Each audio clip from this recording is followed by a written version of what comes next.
Skilled Carer is here to provide more than just care. We support families, participants, support workers, care teams, and the community to understand disability, reduce stigma, grow capacity, promote happiness, and achieve dreams. I started Skilled Carer to provide sustainable growth, trust, integrity, and education to the industry.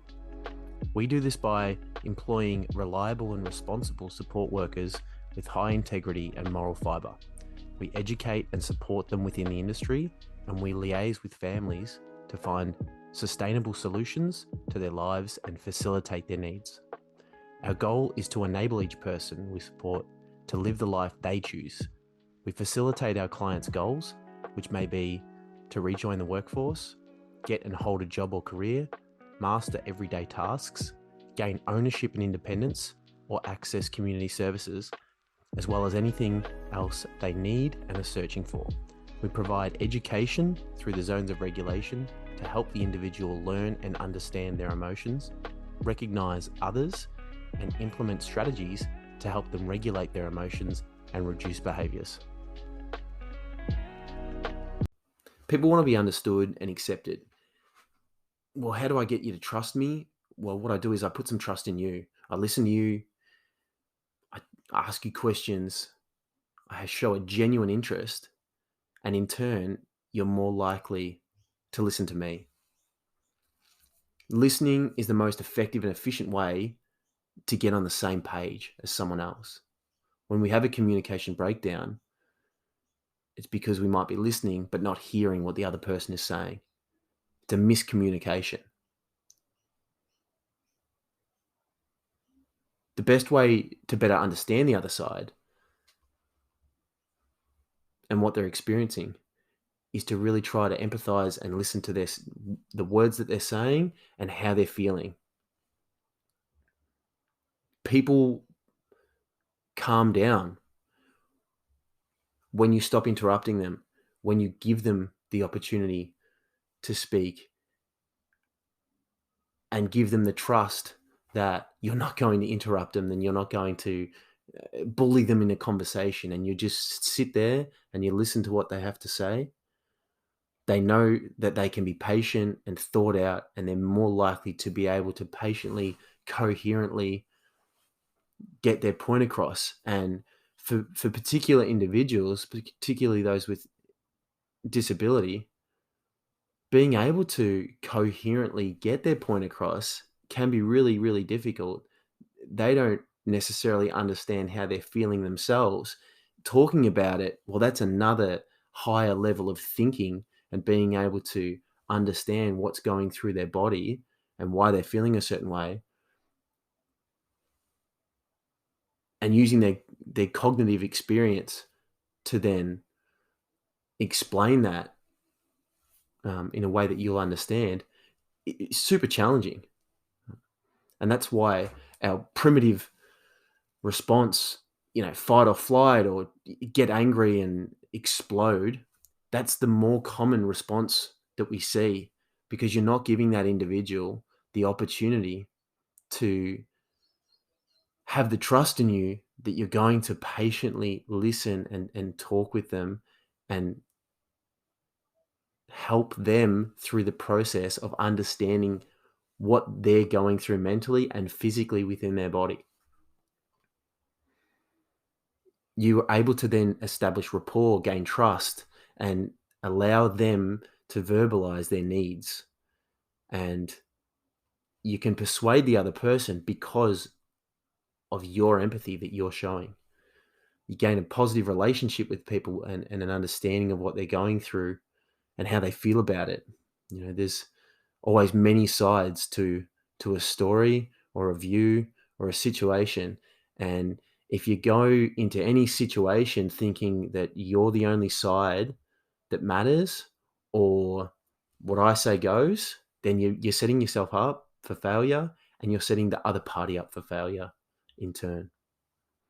I've had a lot of success in the classroom by giving responsibility to students and individuals who either struggle with adhering to the classroom rules for the entire time, who struggle to get along with other students and be respectful, who, may be going through different things at home, tough times in their life, struggling with their own identity and their own confidence within a classroom to be successful completing schoolwork. So strategy that's common in schools is to give some of these individuals responsibility. Hey, look, I've got a really important task for you, Jimmy. I need you to water the classroom plants every morning and every afternoon. It's imperative. I know that you're super responsible, and I've come to you because I need your help with this task. We need to make sure that they're watered so they don't die and they can thrive, and then we can go and plant them in a month's time. Mr. Tyndall's memory is horrible. We all know this. You would really be helping me out if you can help us with this, because I know you have a great memory and you're always organized, and it's just one of a really good strength of yours, and it's definitely a weakness of mine. What do you think? The way you frame it is the most important thing, and you'll be really surprised and impressed with how giving ownership and responsibility to an individual empowers them and makes them feel good about themselves and really enhances their life, gives them purpose, gives them drive. People want to change. They desire to be better. No one wants to languish, suffer, or be unhappy. When debating our ideas, we often fall into one of three categories: a preacher, arguing your point based on views and a prior set of beliefs; a prosecutor, calling out flaws in our reasoning, and marshalling arguments and trying to prove the case and win; or a politician, trying to win approval from colleagues and get everyone on your side, win votes. The good news is that there is a better way. Discard your prior assumptions, your beliefs, and self-interest, and take a data-driven approach and an open-minded approach. Work like a scientist. Scientists treat work as a series of experiments, and they base that on a hypothesis, and they're testing it through a disciplined process of building, measuring, and learning. If I'm talking to a child or a student, what good is it for me to act like, any of the aforementioned by preaching my beliefs or experience? I'm not relating to the person. I'm not being on their level. They're thinking, what would you know, you old fart? You can't even use your computer properly. You can't use an interactive whiteboard. By prosecuting and trying to win an argument, based on logic and facts, well, is that really impressive? I probably should win that argument. I've got 20 years experience on them. I have more knowledge, more experience. And if I'm just going to make them feel dumb and insignificant, does that help us connect and work together? And does that empower them to change? Or by politicizing it and trying to win approval, well, look, it's better, but it's probably pretty easy to see through. And I don't really have much integrity if it's that obvious that I'm clearly trying to appeal to them. In the 80s, a clinical psychologist named Bill Miller was working with people struggling with addiction. And it was pretty common in those days, to accuse, these substance abusing clients of being pathological liars who were living in denial. And it wasn't very successful. By treating people with alcohol problems where preaching and prosecuting, it wasn't a successful technique. People who drank too much were usually pretty aware of it, especially if they were talking to a counselor. because they would put themselves in that position. If you try to persuade them that they drink too much, or that they need to make a change, you evoke resistance and they're less likely to change. So instead of attacking and demeaning his clients, he would ask them questions and listen to their answers.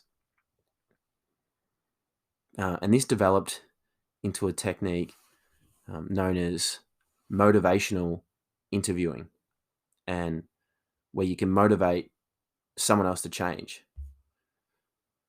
We're better off helping them find their own motivation to change, was his theory. So let's say I'll go through a role play here, which will be difficult because I'm playing two parts. So you're a student at Hogwarts and you're worried your uncle is a fan of Voldemort.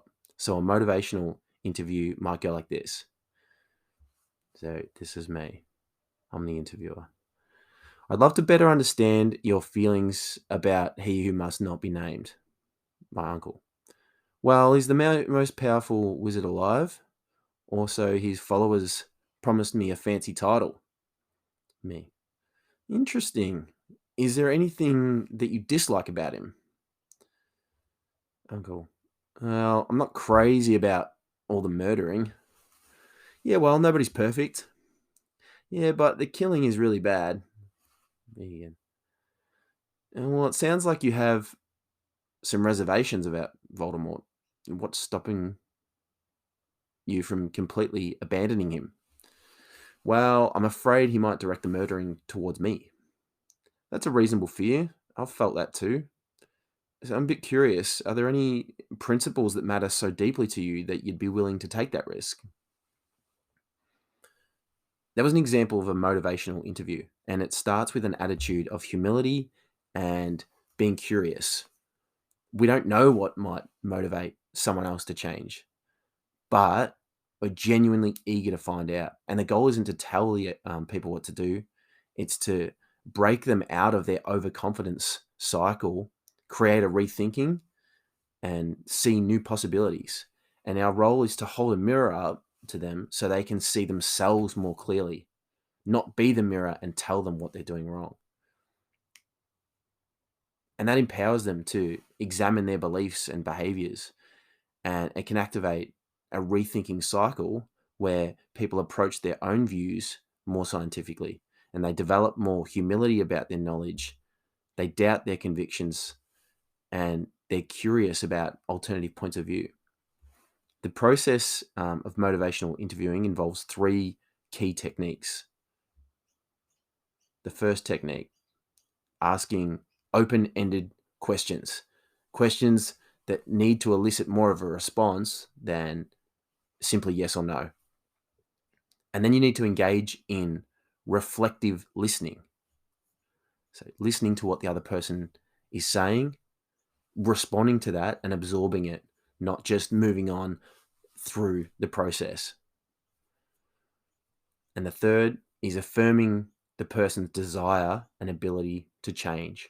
So reiterating to them when they do mention change that that's a positive thought and providing positive reinforcement to those comments. Reflective listening or active listening is providing reassurance to the listener, and it demonstrates to them that we are listening and we understand what they're saying. And you might hear some phrases like, so you feel annoyed at your friend James. It sounds like you are really frustrated with the situation. Or you're wondering if maybe James isn't as reliable as a friend as he should be. Or you mentioned you're feeling anxious.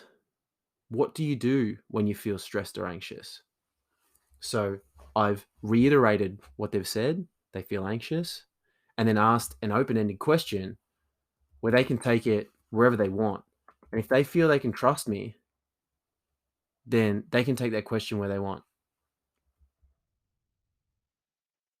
The person may not always be in the mood to talk about these things, and that's all right.